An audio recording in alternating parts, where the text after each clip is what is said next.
And welcome back. In this video, we're going to be learning about self-closing tags. Up until this point, we've used HTML tags that have the opening and then the closing, which has this slash in it. Now, there are a few elements that don't have this syntax, but they have something called self-closing tags. So let's say here between Fuji and Honeycrisp, I want to have a bit of a line break. I can use something like BR here, break. And if I save this and I refresh, we have a little line break. There's also HR, which is horizontal. So you get a horizontal line, if I refresh, right through here. HR, break, just have one single element, self-closing. You might also see something like this, and that is something from the old version of HTML, which uses XHTML.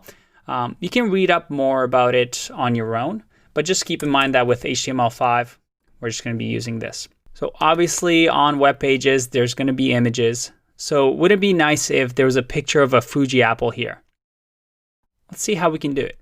So with an image tag, and let's think about this critically. If I didn't know what an image tag is and I wanted to add an image to my HTML file, well, if I Google image HTML tag,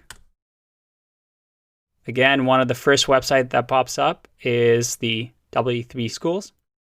And I'll show you exactly how an image tag works. If I click try yourself, you can see it in action. You can play around with it.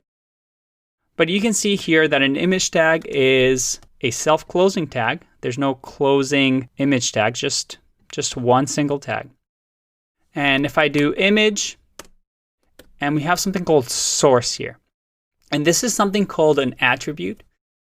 Some HTML tags can have something called attributes, which add special properties to the specific tag. So an attribute always has a value attached to it. And the image source, that's what SRC stands for, tells us where the image is coming from. So let's find an image of Fuji apple. Let's go images. Oh, I like this one.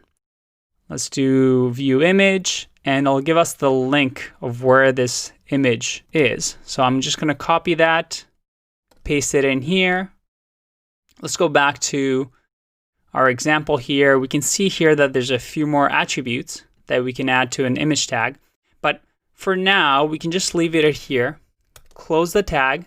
You can see that Sublime text adds the nice highlighting for us. And if I save this, go back to our website, and I click refresh, I get this massive Fuji apple. And obviously that's too big. Ideally, we can make it a little bit smaller. Again, if we go back into the example, you'll see that it has width and height. So we can actually just copy that and add it to the attributes so that we specify the width, and this is in pixels. So I save that, I refresh, and look at that, we have the Fuji apple. It looks very, very pretty. Let's add the picture for Honeycrisp as well. I'm going to do this fast. You should be able to just copy this image. And again, we want to make it the same size as the previous one. So I'm going to leave the width and height the same. And let's find an image of a Honeycrisp apple. So Honeycrisp apple images. Well, it looks quite similar, doesn't it? And view image. Let's copy the source from here. I'm going to save that, go back to our website, and let's refresh. And look at that. We have our apples. So image tags are very, very useful. You might be asking yourself, what does the alt attribute mean? And this is something that you can actually read up on. So if you scroll down, if you look over here, you can see that alt specifies an alternate text for an image. So again, this is something that can be used by screen readers, and you can define what the image is of. So in here, the alt is smiley face, so that when a screen reader reads it, says, oh, in this part of the website, there is a smiley face. Just to recap, we learned about self-closing tags, which don't require two of them, so an opening and a closing tag, just a single one. So we used BR for line break, we used HR for a horizontal line, and then we have the image tag that also has to have some attributes. So it has a source, which tells us where to grab the image from. It has a width attribute, a height attribute with a value of 42 pixels and 42. All right, I'll see you in the next lesson. Bye-bye.